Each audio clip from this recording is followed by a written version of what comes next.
भाजपनं आमदार रणजितसिंह मोहिते पाटील यांचं कौतुक केलं असलं तरी मातोश्रीवर त्यांनी उद्धव ठाकरे यांची भेट घेतल्यानं राजकीय वातावरण ढवळून निघालं।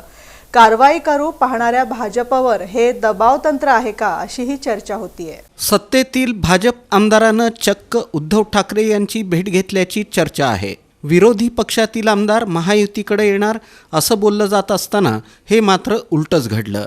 आमदार रणजितसिंह मोहिते पाटील यांनी उद्धव ठाकरे यांची भेट घेतल्याचं त्यांच्यात सविस्तर चर्चा झाल्याचं बोललं जातंय। नेमकं याचं कारण काय याचे तर्कवितर्क आता लढवले जाऊ लागलेत।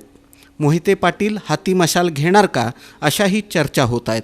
लोकसभा त्यातही विधानसभा निवडणुकीनंतर आमदार रणजितसिंह मोहिते पाटील यांच्याविषयी तक्रारी वाढू लागल्या। पक्षविरोधी भूमिका घेतल्याचा ठपका त्यांच्यावर ठेवला गेला। अगदी याची कारणे दाखवा नोटीस देखील त्यांना बजावण्यात आली। आता त्यांच्यावर कारवाई अटळ असा दावा करण्यात आला, पण प्रत्यक्षात घडलं उलटच। रणजितदादांचं पक्षानं कौतुकच केलं, त्यामुळं भाजप त्यांना सांभाळून घेतोय असा मेसेज पसरला। अशा घडामोडी घडत असताना आमदार रणजितसिंह मोहिते पाटील मातोश्रीवर पोहोचल्याचं वृत्त आलं। भाजप आमदार ठाकरे यांच्या भेटीला हा राजकीय धक्का मानला जातोय। यातून मोहिते पाटील यांनी आपला इरादा दाखवून दिलाय का अशी चर्चा होते आहे। दुसऱ्या बाजूला रणजितदादांनीच आता भाजपवर दबाव आणल्याचं देखील बोललं जात आहे।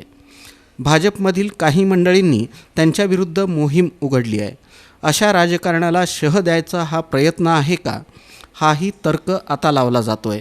भेटीमागचं कारण आणि तपशील समोर येईलच, मात्र या भेटीनं माळशिरसमधील राजकीय वातावरण पुन्हा एकदा ढवळून निघालंय हे मात्र नक्की।